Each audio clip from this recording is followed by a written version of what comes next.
मुअज़्ज़ज़ मुकर्रम मोहतरम अस्कर दिल्ली हुसैनिया दरबार शरीफ मरहुम पीरजादा मौलाना मोहम्मद আফতাব খান মাস্টার সাহেবের বাড়ি প্রাঙ্গণে পীরে কামেল মরহুম মকফুর হযরত মাওলানা হুসাইন আহমদ খান রাহমাতুল্লাহি আলাইহি উরুফে দুলামিয়া মৌলভী সাহেবের প্রতিষ্ঠিত 40তম বার্ষিক বিরাট ওয়াজ ও দোয়ার মাহফিলের মুআজ্জাজ মুকররম মুহতারাম সদর জলসা আজকের মাহফিলের সম্মানিত সভাপতি, আপনাদের 4 নং খাড়রা ইউনিয়নের সম্মানিত সাবেক চেয়ারম্যান বীর মুক্তিযোদ্ধা জনাব মোহাম্মদ কবির আহমদ খান সাহেব, বারাকাল্লাহু ফি হায়াতিহি, বলুন আমিন। আজকের মাহফিলের যিনি সম্মানিত প্রধান অতিথি, ব্রাহ্মণবাড়িয়া জজকোর্টের সম্মানিত সিনিয়র আইনজীবী আলহাজ অ্যাডভোকেট ফখরুদ্দিন আহমদ খান সাহেব, আজকের মাহফিলের যিনি সম্মানিত প্রধান মেহমান পীর তরিকত রাহনামে শরীয়ত শাহ সফি পীরজাদা আলহাজ হযরত মাওলানা আব্দুর রহমান মোল্লা হামিদি সাহেব মাদ্দাজিল্লাহুল আলিয়া, আজকের মাহফিলে যিনি প্রধান বক্তা হিসেবে অংশগ্রহণ করিবেন সারা বাংলার আলোড়ন সৃষ্টিকারী আন্তর্জাতিক খ্যাতি সম্পন্ন বক্তা কোকিল কণ্ঠের অধিকারী আলহাজ হযরত মাওলানা মুফতি মনিরুল ইসলাম মুরাদ চৌধুরী পীর সাহেব, আজকের এই মঞ্চে উপবিষ্ট আছেন আপনাদের এই অত্র এলাকার প্রবীণ এবং বিখ্যাত একজন আলেমে দ্বীন পীর তরিকত রাহনামে শরীয়ত আলহাজ মুফতি ফজলুল হক রহমাতুল্লাহি আলাইহির সুযোগ্য ছোট সাহেবজাদা মাওলানা মুফতি মুদ্দাসিরুল ইসলাম আল কাদি সাহেব, উপস্থিত হযরত উলামায়ে কেরাম, মুরিব্বিনে আযম, আমার যুবক ভাইরা, স্কুল কলেজ মাদ্রাসা ইউনিভার্সিটির পড়ুয়া শিক্ষার্থী ভাইরা, বিভিন্ন মসজিদের ইমাম মুয়াজ্জিন মুক্তাদি ভাইরা, কৃষক শ্রমিক মেহনতি ভাইরা, চাকরিজীবী ব্যবসায়ী বুদ্ধিজীবী ভাইরা, সর্বস্তরের সুন্নি মুসলমানেরা এবং পর্দানিশী নবলা সরলা মা ও বোনেরা, সবাইকে আমি আমার অন্তঃস্থল থেকে মুবারকবাদ জানিয়ে আপনাদেরকে আমি আবার সালাম প্রদান করি। মহব্বতের সুরে সবাই সালামের জবাব দিবেন। আসসালামু আলাইকুম ওয়া রাহমাতুল্লাহি ওয়া বারাকাতুহু।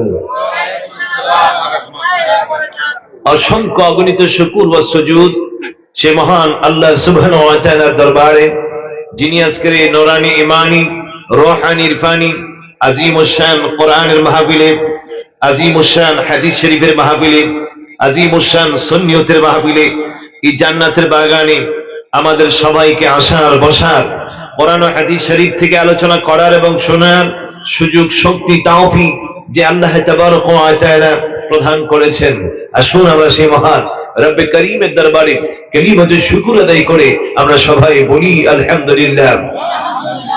আওয়াজটা একটু উচ্চ হলে আমার আল্লাহকে খুশি হবেন না বেজার হবেন? আল্লাহ খুশি হলে আমাদের লাভ হবে না লোকসান হবে? গুনাহ হবে না সওয়াব হবে? এবার বলুন তো দেখি, আমরা কি গুনাহ চাই না সওয়াব চাই? মহব্বতের আওয়াজে বলুন আমরা কি চাই? আর একটু জোরে বলুন কি চাই?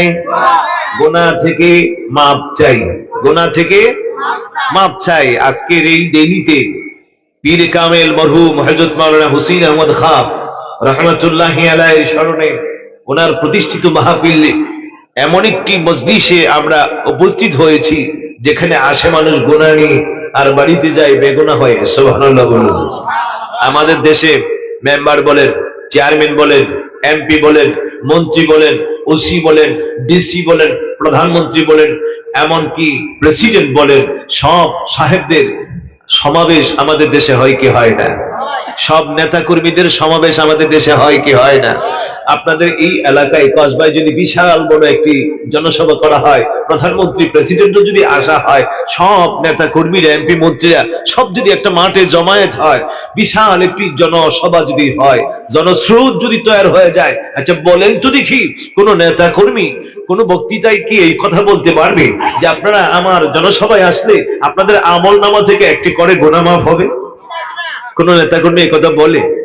এমপি সাহেব বলে, মন্ত্রী সাহেব বলে, জনসভা বড় হতে পারে, কিন্তু এই কথা বলার কোন অধিকার কোন নেতার।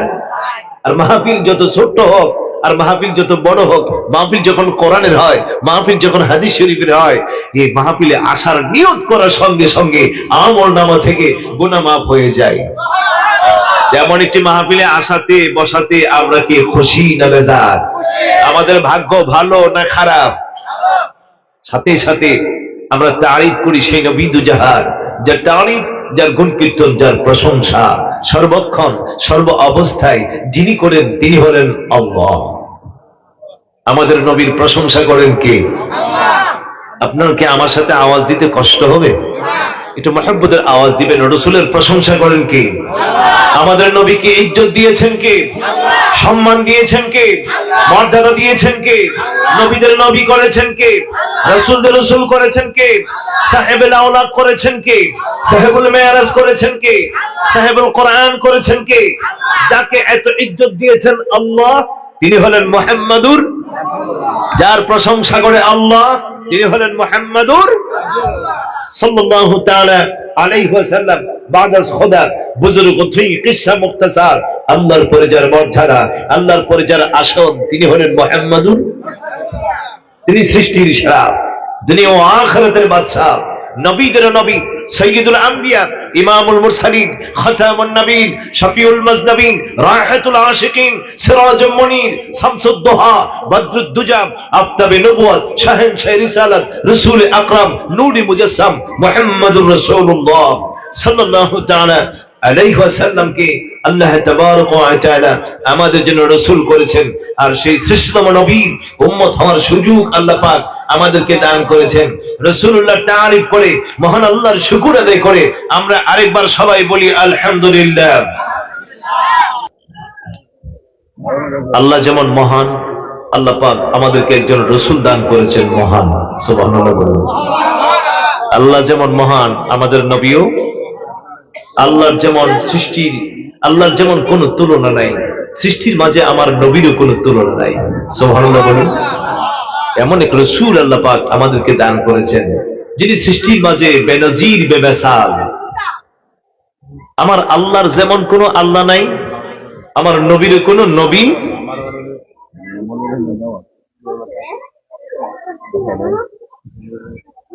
আল্লাহ যেমন মহান, রাসূল যেমন মহান। আল্লাহ তাবারক ওয়া তাআলা রাসূলের সাথে যাদের সম্পর্ক হয় তাদেরকেও করে দিয়েছে মহান। সুবহানাল্লাহ বলুন। আল্লাহ তাআলা কোরআনুল কারীমে ইরশাদ করেছেন, কুনতুম খায়রা উম্মাহ, তোমরা হলে উত্তম জাতি, শ্রেষ্ঠ জাতি। সুবহানাল্লাহ বলুন। আমাদেরকে আল্লাহ পাক শ্রেষ্ঠ জাতি বলেছেন, উত্তম জাতি বলেছেন। আদম নবীর উম্মতকে শ্রেষ্ঠ বলে নাই, নূহ নবীর উম্মতকে শ্রেষ্ঠ বলে নাই, মুসা নবীর উম্মতকে শ্রেষ্ঠ বলে নাই, ঈসা নবীর উম্মতকে শ্রেষ্ঠ বলে নাই, ইব্রাহিম নবীর উম্মতকে শ্রেষ্ঠ বলে নাই। আমাদেরকে আমার আল্লাহ শ্রেষ্ঠ বলেছেন। সুবহানাল্লাহ বলুন।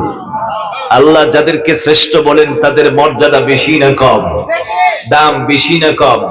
সম্মান বেশি না কম? আল্লাহ আমাদেরকে গুরুত্ব দিয়েছেন, আল্লাহ আমাদেরকে মর্যাদা দিয়েছেন। যদি আল্লাহকে প্রশ্ন করি, আল্লাহ এত মর্যাদা, এত ইজ্জত, এত সম্মান, এত পজিশন, এত ক্লাস, এত পদ পদবী, আমাদেরকে এত মায়া মহব্বত তুমি কেন করো? কারণটা কি? রব্বুল আলামিন আগের নবীর উম্মতেরা তোমাকে ডাকছে বেশি, ইবাদত করেছে বেশি, বন্দেগী করেছে বেশি, কিন্তু তারা মর্যাদা পাইছে কম। আর আমরা ডাকি কম, আমাদের মর্যাদা। তারা ডাকছে বেশি, মর্যাদা কম, আর আমরা ডাকি কম, মর্যাদা। আমরা কম ডাকি, আমাদের হায়াতও কম। তাদের হায়াত ছিল বেশি, তারা আল্লাহকে ডাকছে, কিন্তু ডাকছে বেশি, মর্যাদা। আর আমরা ডাকি কম, আমাদের মর্যাদা। রব্বুল ইজ্জাত কেন এত মর্যাদা, কেন এত সম্মান? আল্লাহ বলেন, তোদেরকে আমি এত মায়া করি, এত মর্যাদা দিয়েছি, এত সম্মান করি, এত আদর করি, তোমরা আমাকে ডাক দিবে এক রাত, তোমরা আমাকে আমার বন্দেগী করবে, আমার ইবাদত করবে একটি রাত, আর আমি আল্লাহ তাবারক ওয়া তাআলা তোমাদের আমলনামায় আমি আল্লাহ পাক সওয়াব দিব 1000 মাসের চাইতেও বেশি। সুবহানাল্লাহ বলুন না। তোমরা আমাকে ডাকবে এক রাত, আর আমি সওয়াব দিব হাজার মাসের চাইতেও। তোমরা নামাজ পড়বে 5 ওয়াক্ত, আর আমি আল্লাহ পাক তোমাদের আমল নামায় সব লিখবো 50 ওয়াক্তের। সুবহানাল্লাহ। মর্যাদা বেশি না কম? শুধু তাই নয়, রাসূলুল্লাহ সাল্লাল্লাহু আলাইহি ওয়াসাল্লাম বলেন, ইন্নাল্লাহা ফাদ্দালানি আলাল আমবিয়া ওয়া ফাদ্দালা উম্মতি আলাল উমাম। আমাকে আল্লাহ তাবারক ওয়া তাআলা সমস্ত নবীদের উপর মর্যাদা দিয়েছে, আর আমার উম্মতকে সমস্ত উম্মতের উপর আমার আল্লাহ মর্যাদা দিয়েছে। সুবহানাল্লাহ বলুন। রব্বুল ইজ্জাত কোন বিবেচনায় আপনি আমাদেরকে শ্রেষ্ঠ বলেছেন? কারণটা কি? আমাদের তো ইবাদত কম, বন্দেগী কম, নামাজ নাই, রোজা নাই, রুকু নাই, সিজদা নাই, জিকির নাই। ও আল্লাহ, কেন এত মায়া, কেন এত মহব্বত? কারণটা কি, ব্যাপারটা কি? আল্লাহকে যদি আমরা প্রশ্ন করি, আল্লাহ যেখানে আমরা এমন এক বান্দা যাদের মধ্যে গুনার কোনো শেষ নাই, আমরা চুরি করি, ডাকাতি করি, মিথ্যা বলি, সুদ খাই, ঘুষ খাই, জেনা, ব্যভিচার, এমন কোন গুনাহ নাই যে গুনাহ আমাদের মাঝে। রব্বুল আমিন নামাজ নাই, রোজা নাই, হজ নাই, যাকাত নাই, রুকু নাই, সিজদা নাই, জিকির নাই, আমল নাই, আখলাক নাই, কিন্তু তারপর এত মর্যাদা কেন, এত সম্মান কেন? কারণটা কি, ব্যাপারটা কি? আমার আল্লাহ বলবেন, ও আমার বান্দারা, তোদের নামাজের দিকে তাকাইয়া আমি আল্লাহ তোদের মর্যাদা দেই নাই, রোজার দিকে তাকাইয়া তোদের মর্যাদা দেই নাই, রুকু সিজদার দিকে তাকাইয়া আমি আল্লাহ তোদের মর্যাদা দেই নাই, তোদের সম্মান আমি আল্লাহ তোদের চেহারা ছবি দেখে আমি আল্লাহ বাড়াই নাই, তোদের টাকা পয়সা ধন দৌলত দেখে আমি আল্লাহ তোদের মর্যাদা বাড়াই নাই। তোদের মর্যাদা বাড়ানোর পিছনে একটা কারণ হলো তোদের মাঝে আছে আমার প্রিয় নবী মুহাম্মদুর রাসূলুল্লাহ। তোদের মাঝে আছে আমার প্রিয় নবী মুহাম্মদুর। আমার নবী মহান, নবীর সাথে তোমাদের সম্পর্ক হয়ে গেল, আমি আল্লাহ তোমাদেরকেও বানাই দিলাম মহান। জোরে বলুন সুবহানাল্লাহ। যে নবীর সাথে সম্পর্ক করলে শ্রেষ্ঠ হওয়া যায়, সেই নবীর সাথে আমাদের সম্পর্কের প্রয়োজন আছে কি নাই? কে বলেন আছে কি নাই? আমার নবীজি বলেন, ইন্নাল্লাহা ফাদ্দালানি আলাল আমবিয়া। আমাকে আমার আল্লাহ এমন শ্রেষ্ঠত্ব দিয়েছেন, সমস্ত নবীদের উপর আমার আল্লাহ আমার রাসূলকে মর্যাদা দিয়েছেন বেশি। সুবহানাল্লাহ বলুন। সব নবীগণকে আল্লাহ পাক 3টা বৈশিষ্ট্য দিয়েছেন। সব নবীগণকে 3টা বৈশিষ্ট্য দিয়েছেন। যিনি নবী তাদের মধ্যে 3টা আলাদা বৈশিষ্ট্য থাকবে। 1 নম্বর, যিনি নবী হবেন তার কাছে ওহী আসবে। তার কাছে কি আসবেন? ওহী আসবেন। সব নবীগণের কাছে কি আসছে? ওহী আসছে। তো রাসূল বলছেন, ইন্নাল্লাহা ফাদ্দালানি আলাল আমবিয়া। আমাকে আমার আল্লাহ সব নবীদের চাইতে শ্রেষ্ঠত্ব দিয়েছেন। তো সব নবীর কাছে ওহী আসছে, আমাদের নবীর কাছেও কি আসছে? ওহী। তো পার্থক্যটা কি? শ্রেষ্ঠত্বটা কোন জায়গায়? সব নবীদের কাছে ওহী আসছে 2 বার, 3 বার, কোন কোন নবীর কাছে 5 বার, 7 বার, কোন কোন নবীর কাছে 10 বার, এর বেশি না। আর আমার নবীজির কাছে ওহী জিবরাইল আলাইহিস সালাতু ওয়াস সালাম রাসূলের খেদমতে নবীর কদমে 1 বার নয়, 2 বার নয়, 100 বার নয়, 200 বার নয়, 1000 বার নয়, 2000 বার নয়, আমার নবীর খেদমতে জিবরাইল এসেছেন 24000 বার। জোরে বলুন সুবহানাল্লাহ। সব নবীগণের কাছে ওহী আসছে, আমাদের নবীর কাছেও। আমার নবীর সম্মান, আমার নবীর মর্যাদা বাড়লো না কমলো? সব নবীগণের কাছে আল্লাহ পাক ওহী দান করেছেন বিশেষ বিশেষ জায়গায় নিয়ে নিয়ে। মুসা পয়গম্বরকে আল্লাহ পাক ওহী দিতেন তুর পাহাড়ে নিয়ে, কিন্তু আমার নবীকে আমার আল্লাহ তাবারক ওয়া তাআলা যখন ওহী পাঠান, নবীর দরবারে যখন ওহী দান করেন, জিবরাইলকে ডাক দিয়ে, জিবরাইল রে শোনো, আমার নবীর সম্মান, আমার নবীর মর্যাদা আমি আল্লাহর কাছে এত বেশি, আমি তাকে এত মায়া করি, এত মহব্বত করি। জিবরাইল, আমার বন্ধুকে ডেকে এনে ওহী দেওয়া যাবে না।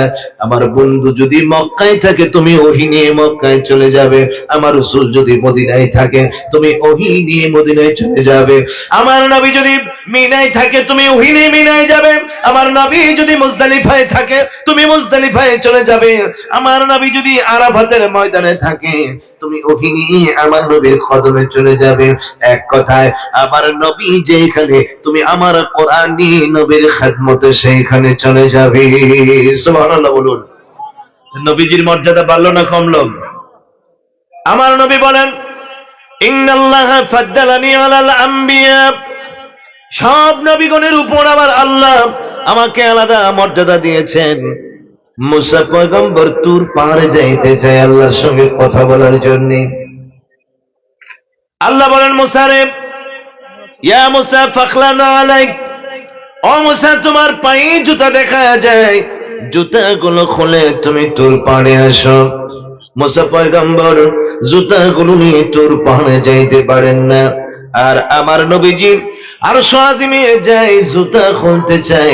জিবরাইল বলেন, নবী গো, আপনার জুতা মোবারক খুলতে হবে না, আপনার জুতা নিয়ে আরশ আজিমে চলে যান। সুবহানাল্লাহ বলুন, সুবহানাল্লাহ। মুসা নবীও নবী, আমাদের নবীও বেশ কম আছে কি নাই? তো ঢালাও ভাবে এই কথা বলা যাবে না যে রাসূল আমাদের মতোই একজন সাধারণ নবী, আমাদের মতো সেইভাবে বলা যাবে না।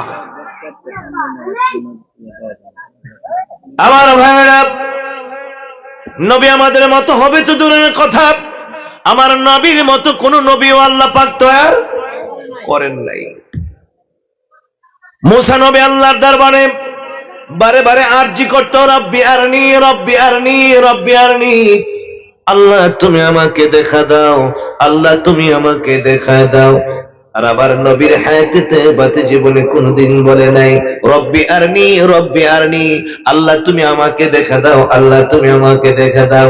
আবার নবী হায়াতে বাতে জীবনে কোনদিন এই কথা বলেন নাই, বরং আমার আল্লাহ আমার নবীর প্রেমে পাগল হয়ে বলে, আরনি ইয়া হাবিবি, আরনি ইয়া হাবিবি, ওগো আমার মাহবুব নবী, আমি আল্লাহ নিজে আপনাকে দেখতে চাই।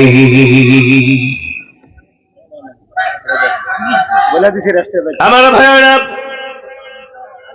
মুসা নবী আল্লাহকে দেখে আরজি করে দেখার জন্য। মুসা বলে রব্বি আরনি, আল্লাহ বলেন লান তারানি। মুসা যতবার বলে রব্বি আরনি, আমার আল্লাহ বলেন লান তারানি, লান তারানি। মুসা রে, তোর পক্ষে আমি আল্লাহকে দেখা সম্ভব। আর আমার নবী হায়াতে তৈবাতে জীবনে কোনদিন বলে নাই রব্বি আরনি, রব্বি আরনি, আল্লাহ তুমি আমারে দেখা দাও, আল্লাহ তুমি আমাকে দেখা দাও। আমার আল্লাহ বলেন, হাবিব আপনি তো বলেন না আরনি ইয়া হাবিবি, আমার মনে চাই আপনি রাসূলুল্লাহ আমাকে দেখা দেন। জোরে বলুন সুবহানাল্লাহ। নবী নবী বেশ কম আছে কি নাই? এই জন্য রাসূল বলেন, ইন্নাল্লাহা ফাদ্দালানি আলাল আম্বিয়া, সব নবীদের উপর আমার আল্লাহ আমি রাসূলুল্লাহকে আলাদা শ্রেষ্ঠত্ব দান করেছে। জোরে বলুন সুবহানাল্লাহ। সব নবীগণকে আল্লাহ পাক তিনটা বৈশিষ্ট্য দিয়েছেন। কয়টা বৈশিষ্ট্য? এক, সব নবীগণের কাছে কি আসে? ওহী আসে। কি আসে? ওহী আসে। সব নবীগণের কাছে ওহী আসে। তো ওহী আসার ধরনটা বিভিন্ন নবীদের কাছে বিভিন্ন রকম। আমাদের নবীর কাছে ওহী একবার নয়, দুইবার নয়। জিবরাইল আলাইহিস সালাম রাসূলের খেদমতে 24,000 বার আগমন করেছে। জোরে বলুন সুবহানাল্লাহ। দুই নম্বর, সমস্ত নবীগণকে আমার আল্লাহ তাবারক ওয়া তাআলা মুজিজা দান করেন। ওহীর পাশাপাশি মুজিজা দান করেন। কি দান করেন? মুজিজা দান করেন। মুজিজা।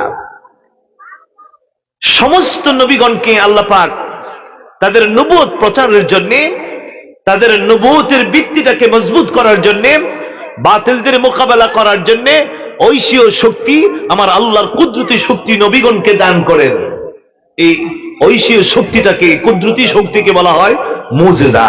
অলৌকিক শক্তিগুলোকে বলা হয় মুজিজা, যা সাধারণ মানুষের বিবেকে ধরে না।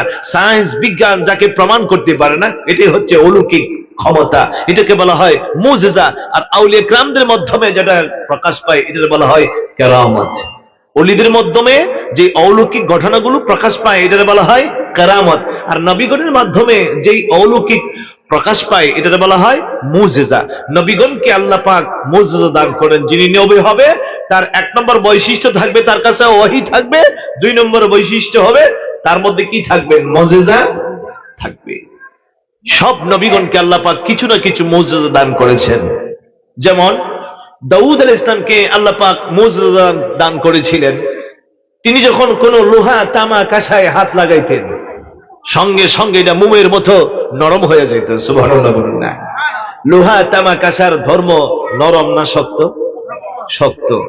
আগুনে না দিলে হাতুড়ি দিয়া এটারে পিটাপিটি না করলে এটাকে কি করা যায় না, নরম করা যায় না। কিন্তু আল্লাহ তাবারক ওয়া তাআলা দাউদ পয়গম্বরের হাতে এমন এক অলৌকিক শক্তি দিয়েছিল, তিনি ধরার সঙ্গে সঙ্গে লোহাটা মোমের মতো নরম হয়ে যেত। সুবহানাল্লাহ।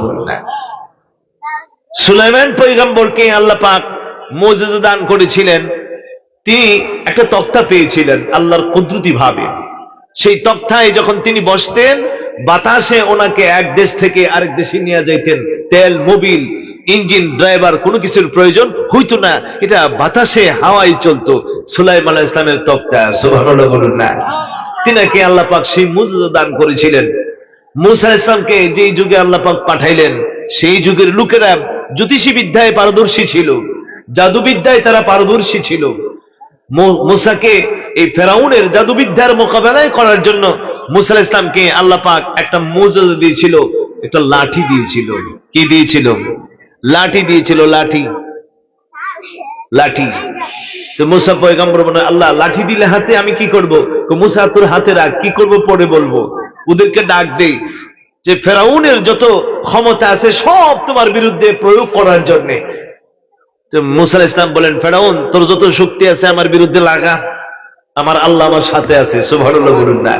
তো ফেরাউন চিন্তা করলেন, অস্ত্র দিয়ে মূসার সাথে পারলাম না, দলবল দিয়ে মূসার সাথে পারলাম না, রাজ্যের যত বড় বড় জাদুকর আছে সব জাদুকর গুলোকে একসাথে একত্রিত করলেন। ফেরাউন বললেন, তোমাদের যার যা আছে সব অ্যাপ্লাই করো, মূসাকে দমন করতে হবে, মূসাকে দমিয়ে আনতে হবে, মূসাকে তোমাদের পরাজিত করতেই হবে। তো জাদুকররা বললেন, হে পয়গম্বর মূসা, ফেরাউন আপনার কোনো ভয় নাই, আপনার কোনো টেনশন নাই, চিন্তা নাই, আমাদের আজকে যার যত শক্তি আছে সব শক্তি ব্যয় করে মূসার ক্ষমতাকে আমরা ধূলিসাৎ করে দিব। তো তারা অ্যাপ্লাই করলেন তাদের শক্তি, জাদু দিয়া সাপ বানায়, জাদু দিয়া বাঘ বানায়, জাদু দিয়া সিংহ বানায়, যত হিংস্র প্রাণী আছে সব প্রাণী বানাইলো, মাঠে ছেড়ে দিল। মূসা পয়গম্বর বই পাইতে লাগলো। আমার আল্লাহ বলেন, মূসা রে বই পায় না, বই পায় না। তো মূসা কই, আল্লাহ বই পাবো না কেমনে? যে অবস্থা দেখা যায় আমি মাঠে যাব কেমনে? আল্লাহ তাআলা মূসা পয়গম্বরকে ডাক দিয়ে বলেন, মূসা রে, ও মূসা তুমি বই পায় না, কারণ আমি তোমার এমন রব নয়, আমি তোমার এমন মালিক নয়, আমি তোমার এমন মাহবুব নয়, তোমাকে সূত্রের মোকাবেলায় ছেড়ে দিয়ে আমি আল্লাহ তোমার থেকে দূরে সরে যাব, এমনটা নয়। রে মূসা, তুমি তোমার সূত্রের মোকাবেলায় ঝাঁপিয়ে পড়ো, আমি আল্লাহ আছি তোমার সাথে। বিপদে সাহায্য করেন কে? মূসা বলেন, আল্লাহ যেভাবে মাঠে ময়দানে আমার সামনে তাদের জাদুগুলো অ্যাপ্লাই করেছে, আল্লাহ আমি এখন কি করব? আমার আল্লাহ বলেন, মূসা রে তোর হাতে কি? মূসা পয়গম্বর বলেন, আল্লাহ আমার হাতে লাঠি। হাতে কি? লাঠি। শুধু লাঠি বলে নাই, আল্লাহ এটা আমার হাতে লাঠি, এটা দিয়ে আমি হাঁটি, গাছের পাতা বাড়ি, বকরি চড়াই, আল্লাহ এই লাঠি দিয়ে আমি আমার যাবতীয় কাজ করি। আল্লাহ শুধু জানতে চাইছিল, মূসা তোর হাতে কি? উত্তর কি ছিল? একটা, হাতে কি? লাঠি। কিন্তু মূসা বড় এবারত শুরু করে দিল।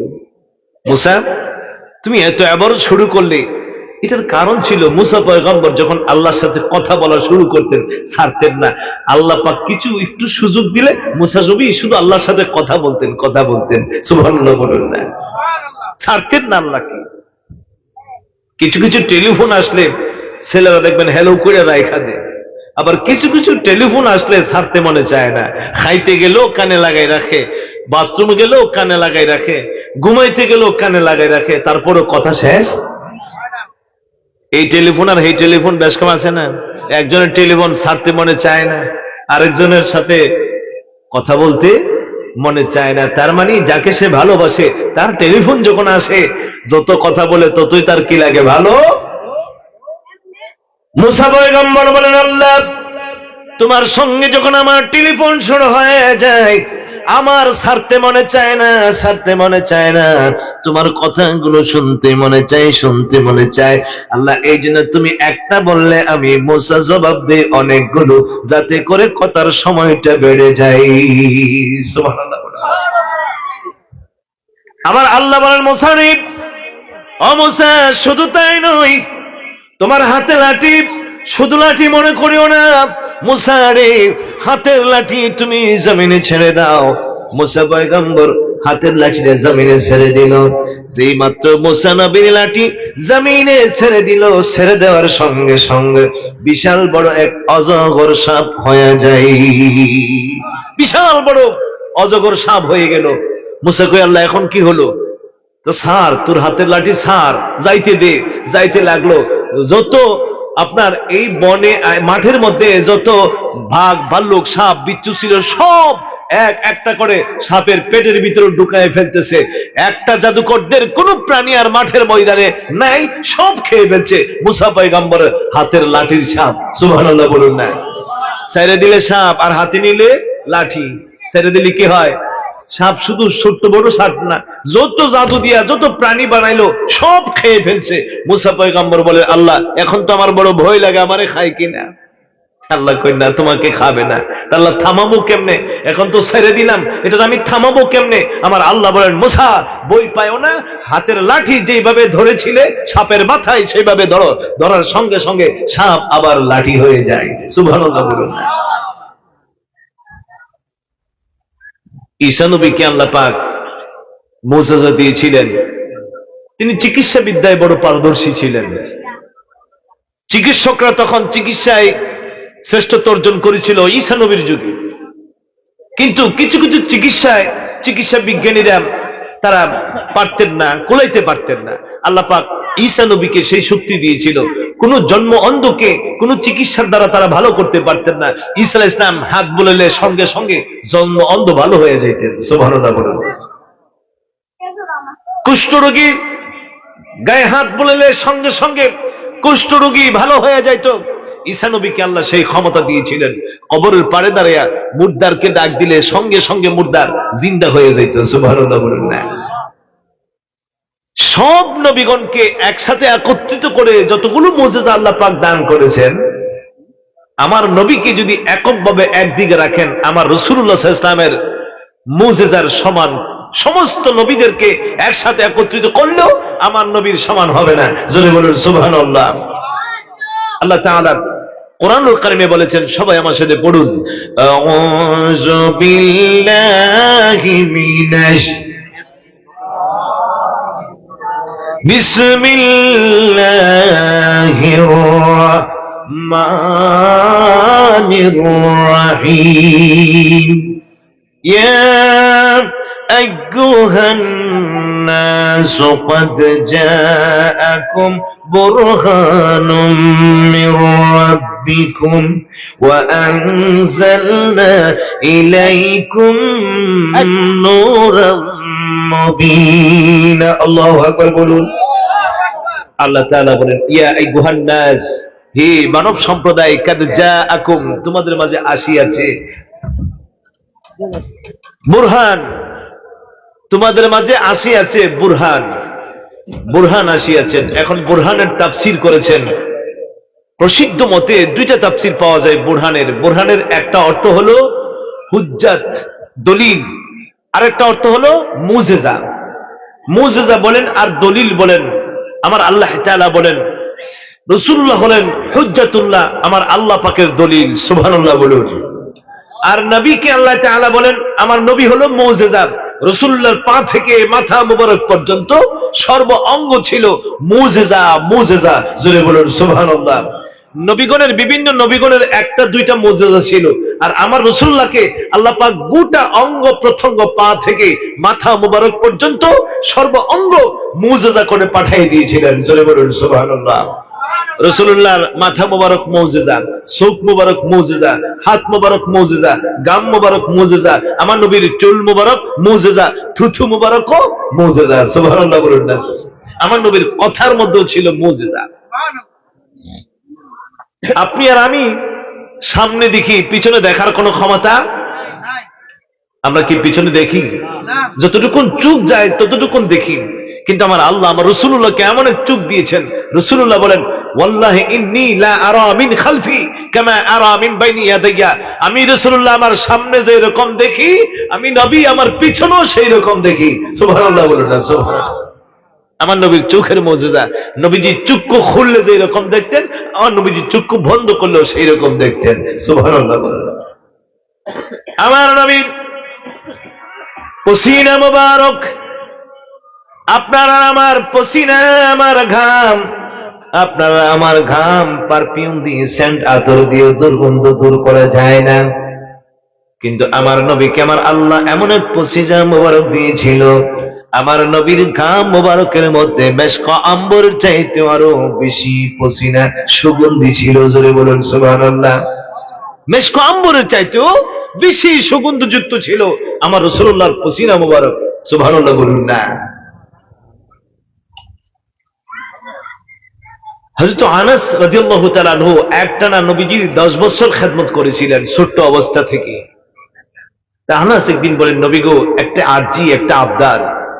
কি? আমার আম্মাজান বলেছিলেন আপনি রাসূল যদি আমাদের বাড়িতে যাই একটু খাবার খাইতেন। আমার আম্মার বড় শখ, আমরা গরিব মানুষ, আপনি রাসূলকে আমাদের বাড়িতে যাবেন। নবীজি বললেন, আনাস রে, তুমি যাইয়া তোমার আম্মাজানকে বলো আজকে দুপুর বেলায় তোমাদের বাড়িতে যাবো। সুবহানাল্লাহ বলুন না। মা খুশি, মা মা মা গো, আজকে দুপুর বেলা রাসূলুল্লাহ আমাদের বাড়িতে আসবে। মা তো আরো বেশি খুশি। মা চোখের পানিগুলো ছেড়ে দিলেন, সন্তানের চোখের পানিগুলো ছেড়ে দিলেন, রাসূলুল্লাহ আগমন করবেন নবীর খুশিতে। সুবহানাল্লাহ বলুন না। গরিব মানুষ কি করবেন, সামান্য খাবারের ব্যবস্থা করেছেন, খেজুর পাতার চাটায় নবীকে বিশ্রামের ব্যবস্থা করেছেন। রাসূলুল্লাহ দুপুর বেলা খাইয়া, নবীর অভ্যাস ছিল কাইলুলা করা, দুপুর বেলা খাইয়া আমার নবীজি একটু বিশ্রাম করতেন। বিজ্ঞানসম্মত আজকে বিজ্ঞান এটাই প্রমাণ করেছেন, ইসলামের যে আদর্শগুলো, নবীর যে সুন্নতগুলো এত উপকারী। নবীজি বলছেন তোমরা দিনের বেলা দুপুর বেলা খাইয়া একটু আরাম করো, আর রাত্রের বেলা খাইয়া একটু হাঁটা চলা করো। সুবহানাল্লাহ বলুন। এখন আমাদেরকে ডাক্তার পরামর্শ দেয় খাইবার অন্ততপক্ষে 2 ঘন্টা পরে ঘুমাইবেন, খাইয়া সাথে সাথে রাত্রেবেলা বিশ্রামে যাবেন না, আর দিনের বেলা হাঁটাচলা করবেন না, দিনের বেলা খাইয়া একটু বিশ্রামে যাবেন। সুবহানাল্লাহ বলুন না। 1400 বছর পরে বিজ্ঞান আবিষ্কার করেছে, চিকিৎসা বিজ্ঞান আবিষ্কার করেছে, এইভাবে যদি কেউ দিনের বেলা একটু বিশ্রাম করে আর রাত্রেবেলা খাইয়া একটু হাঁটা চলা করে, স্বাস্থ্যের জন্য বড় উপকারী। আর এই কথা আমার রাসূলুল্লাহ 1500 বছর আগে বলে দিয়েছেন। সুবহানাল্লাহ বলুন না। নবীজি বিশ্রাম করতেছেন, আমার নবীজির পসিনা মুবারক মুক্তার মতো ঝরতেছে। আগে তো ইলেকট্রিসিটি ছিল না। সৌদি আরব এখন বর্তমানে এমন জায়গা নাই যেখানে কোনো এসি নেই, সব জায়গাতে আছে। আমার রাসূল আরাম করেন খেজুর পাতার চাটিতে, আমার নবীজির গামগুলো মুক্তার দানার মতন। হযরত আনাস রাদিয়াল্লাহু তাআলা আনহুর আম্মা একটা ছোট্ট শিশির ভিতরে আমার নবীজির পসিনা মুবারক আঙ্গুল দিয়ে চেটে চেটে ঢুকাচ্ছে। সুবহানাল্লাহ বলেন না। নবীজি বলেন, ব্যাপার কি, আমার পসিনা তুমি সংগ্রহ করছো? নবী গো, জীবনে কত বাজারে আতর নিলাম, পারফিউম নিলাম, সেন্ট নিলাম, সুগন্ধি নিলাম, খোদার কসম নবী গো, আপনার ঘাম মুবারকের মতো সুগন্ধি আল্লাহর জগতে আর কোথাও পাইনি। জোরে কোন সুবহানাল্লাহ। নবীজি শুভ সংবাদ দিলেন, যাও, তুমি যতদিন বেঁচে থাকবে তোমার বাড়িতে আর কোনো বাজারের আতরের কাম লাগবে না, এটা দিয়েই তোমার জীবন চলবে। সুবহানাল্লাহ বলুন, সুবহানাল্লাহ বলুন। আমার নবীজির ঘাম মুবারকের মুজিজা, আমার নবীজির থুতু মুবারক। আহা, আজকে নবীকে নিয়ে আপনি টিটকারি করেন, মস্কারি করেন, নবীর তাজিম দেখলে আপনার গায়ে জ্বলে। আর সাহাবায়ে কেরামের কি তাজিম ছিল! সাহাবায়ে কেরাম রাসূলুল্লাহ সাল্লাল্লাহু আলাইহি ওয়াসাল্লামের থুতু মোবারক মাটিতে পড়ার জন্য দিতেন না, হাত পেতে রাখতেন। কোন সময় কোন সাহাবীর হাতে নবীজির থুতু মোবারক পড়বে। সুবহানাল্লাহ বলুন না। তাজিম কাকে বলে, সম্মান কাকে বলে? আমি নবীকে তাজিম করি বলে আপনি আমাকে বেদাতি ফতোয়া দিচ্ছেন, আপনি শিরিক বলতেছেন, রাসূলকে এত তাজিম করা যাবে না। আর এই তাজিম তো স্বয়ং সাহাবায়ে কেরাম আমাদেরকে শিখিয়েছে। সুবহানাল্লাহ বলুন না। নবীজির থুতু মোবারক মাটিতে পড়ার জন্য দিতেন না, সাহাবায়ে কেরাম হাত পেতে রাখতেন। কার হাতে নবীজির থুতু মোবারক পড়ে? নবী বললেন, কিরে সাহাবীরা, আমি নবীর থুতুর জন্য তোমরা এত পাগল, ব্যাপার কি? সাহাবায়ে কেরাম বলেন, ইয়া রাসূলুল্লাহ, আপনি রাসূলুল্লাহর থুতু মোবারক আমরা বরকতের জন্য হাতে নেই, আর এই থুতু মোবারক আমাদের চেহারায় বরকতের জন্য আমরা মালিশ করি। সাইয়্যিদুল আম্বিয়া নবী হাবিবে কিবরিয়া, সাইয়্যিদুল আম্বিয়া নবী হাবিবে কিবরিয়া, যাকে আমরা ভালোবাসি মন প্রাণ দিয়া। বলুন, যাকে আমরা ভালোবাসি মন প্রাণ। একটু আওয়াজ দিতে পারবেন না? আমি অনুরোধ করবো যারা বাবা বাহিরে আছেন, এরকম ভদ্র এলাকা কিন্তু মানুষগুলোর অবস্থা দেখে তো ভদ্র মনে হচ্ছে না।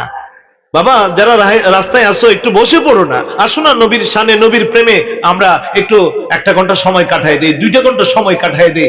আজকের এই মাহফিল তো তোমার জান্নাতের জন্য জারিয়া হবে।